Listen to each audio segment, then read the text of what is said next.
Des histoires, de leur vivant, ils en ont compté de nombreuses. Vulgarisateurs scientifiques assumés, Igor et Grishka Bogdanov, ont dévoilé au public de multiples récits fantastiques depuis le succès de leur émission Temps X, dont les années 1980. Il y a un film, très célèbre, qui aurait d'ailleurs été inspiré de leur imagination.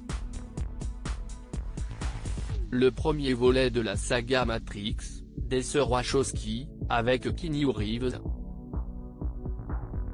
CIST, en tout cas, ce qu'il affirmait et ce que confirme leur ami Raphaël Enthoven.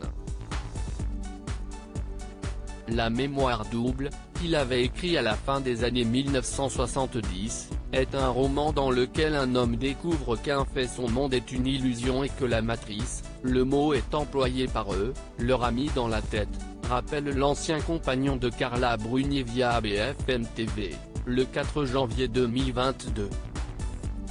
CIST eux qui ont inventé ça. Oui, ils ont inventé Matrix. Ce sont des esprits fantasques qui ont réclamé l'onction d'une communauté scientifique qui n'était pas prête à leur accorder.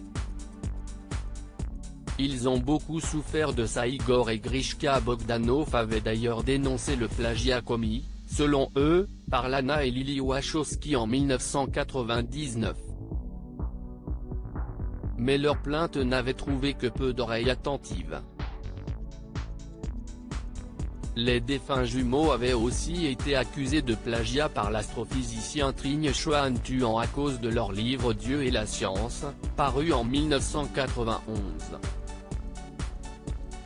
Mort des suites de la Covid-19 les 28 décembre 2021, pour Grishka, et 3 janvier 2022, pour Igor Bogdanov, les jumeaux avaient du mal, globalement, à être reconnus par les hautes sphères pour leur travail. L'un des malentendus, à mon sens, surtenait au fait qu'ils voulaient absolument être scientifiques, regrette Raphaël Enthoven. Ils voulaient l'onction de cela. Ils étaient victimes à la fois peut-être de leurs travaux et aussi d'un snobisme universitaire qui ne voulait pas de saltimbanques et d'animateurs télé dans ses rangs. Ils ont beaucoup souffert de ça. Leur image aussi en a beaucoup souffert. Et si est absurde parce qu'on leur a fait le procès de la vérité.